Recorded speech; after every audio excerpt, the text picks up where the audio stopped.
Hello, my loves. This is Heidi Hancock with your September soul message for 2020. So, the first image that I was shown when I asked about September was a bell being rung. And what I love about that is, so last month I talked about cleansing your containers.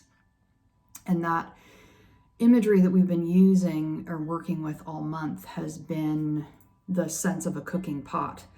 And the bone and the bone broth, the bone being who you authentically are, the bone broth being all the programming that's being cooked out.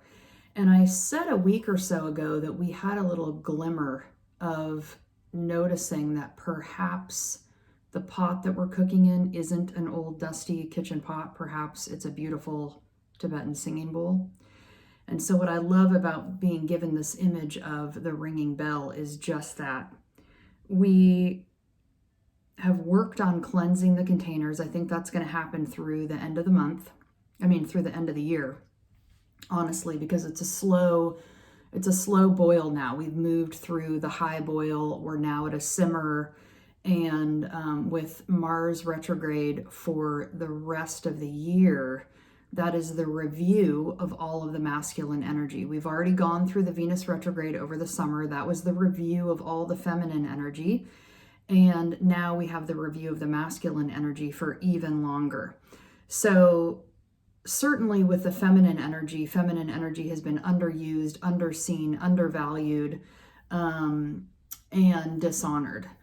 And with masculine energy, it has been overused, over-honored, manipulated, power and control, domination over, all of those things. So it feels really in alignment that the Mars retrograde would be longer, because we need a longer time to unpack all of that, right? That's a massive energy shift to go through. So there needs to be this sense of like unveiling, over time.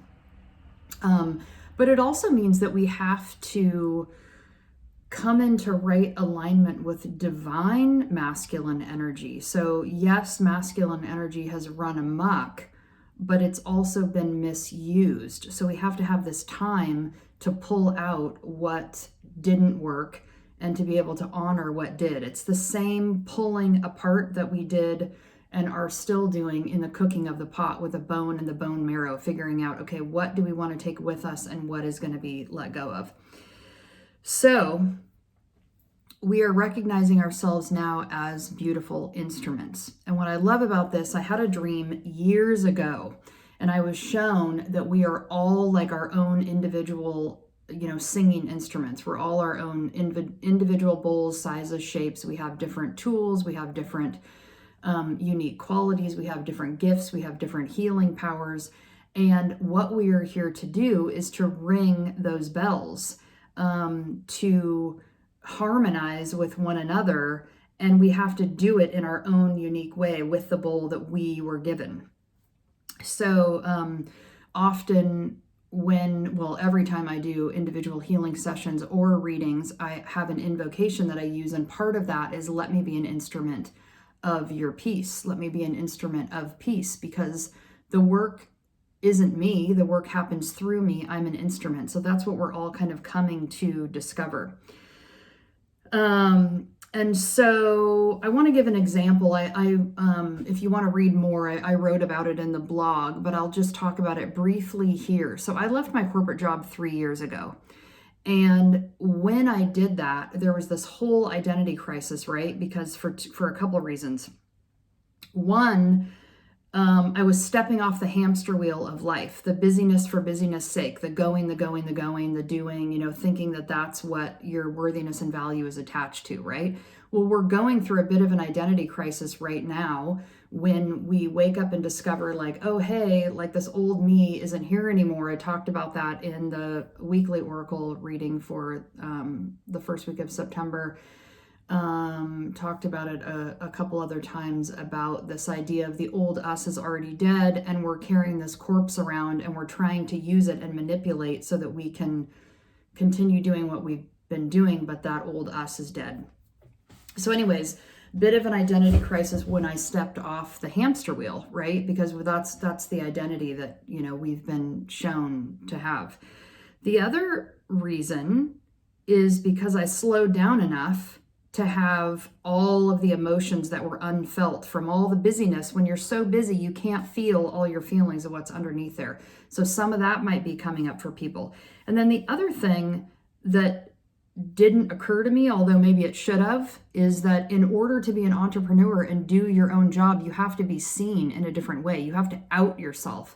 So what was hard for me was outing myself with all my intuitive gifts, having not really shown that to the world before.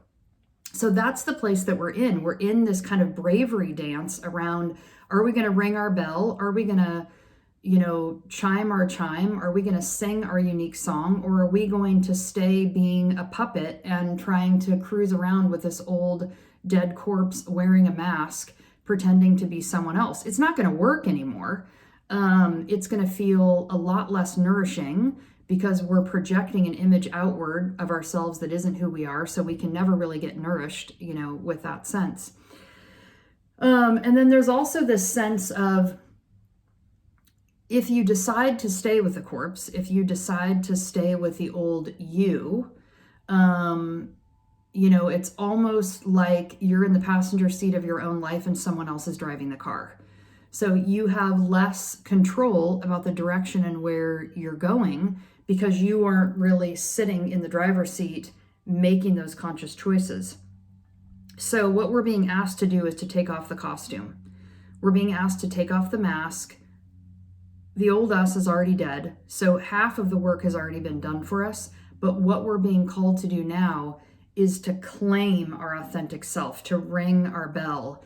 And the other thing that I love about that image that's so beautiful is as you ring the bell, it's like dusting a bowl, any debris and leftover gunk can fall away from the bell. And it also is a way of something I talked about months ago is when we sound our sound, then other people can hear it and we can find our people. So that's another thing. And part of this ringing of the bell is about being proud of who we are, right? When you ring your bell, when you out yourself, when you show your authentic gifts, it's a way of claiming who you are, and a way to get through the grit and the grime and the discomfort of that is to be really proud of who you are and to really hone that and honor that. So there's a couple things that I'm recommending this month. One of them is setting your own accomplishments. I want to read a poem here, so I'm pulling the computer up. Setting your own accomplishments. So making a small list of things that matter to you. And in this way, it's kind of a way of being able to drive your own car again. So rather than being swung around by the needs and desires of other people, the way that you might if you're working for someone else and you're doing the work for them, I go into this more in the blog, you're doing work that isn't necessarily yours. And so there's this way of kind of sitting in the driver's seat, and it's a safe place to be because we don't have to out ourselves and we don't have to be responsible for the work that we are doing because it's behind the veil of someone else, I've heard this a lot when people go out into the world. It's easier to work for a company because you're behind the mask of the company rather than being out, in your own way. So anyways, a way to start unpacking some of that and unwinding it is setting small goals for yourself that you created, and then you can feel proud of yourself when you accomplish them. Maybe it's even like, I'm going to go for a run today, or, it doesn't have to be a big thing. But start setting these small goals and being able to accomplish those. The other thing I want to suggest is letting go of time. Take off the watch. Don't be so attentive to time. Yes, we have our appointments. Yes, we have our things that we have to get to.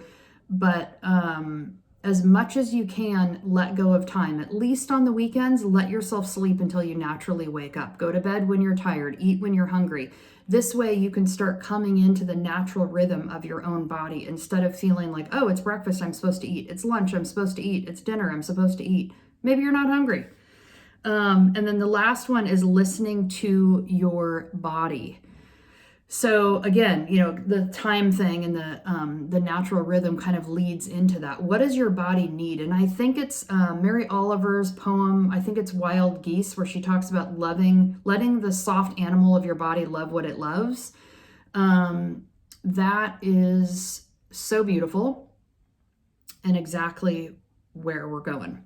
Okay, I want to read a poem for you that has been with me for years. It's one of my favorite poems. It's a Rainer Maria Rilke poem called Let This Darkness Be a Bell Tower. And it's so perfect for this month with ringing your bell. Quiet friend who has come so far, feel how your breathing makes more space around you. Let this darkness be a bell tower, and you the bell. As you ring, what batters you becomes your strength. Move back and forth into the change. What is it like, such intensity of pain? If the drink is bitter, turn yourself to wine. In this uncontainable night, be the mystery at the crossroads of your senses, the meaning discovered there. And if the world has ceased to hear you, say to the silent earth, I flow. To the rushing water speak, I am. So that's been with me for years and I love it and it's so perfect. And I think I've talked about this before. My word for the year was flow.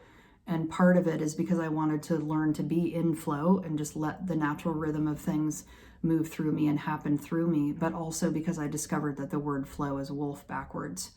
And so when we are in our flow, we are in our wolf. When we are in our wolf, we are in our flow. And I love that the poem ends that way. Say to the silent earth, I flow. To the rushing water speak, I am. So I did pull a card for this month. I'm not going to go into it now because I'm running out of time here on the video. I will show you that 2 cards came through, and maybe I'll do another video of both of these cards. One is the unseen, and the other one was the self. They both flew out together. So I will do another video where I read both of those so that you can have that information. But have a wonderful month and be kind to yourself. Stay in your natural rhythm. Stay connected to your body. Do what you do. Ring your bell. Ring your beautiful, beautiful song that is uniquely yours. The world needs it. We need you. Your time is now. Get to it. We love you. All right. Namaste.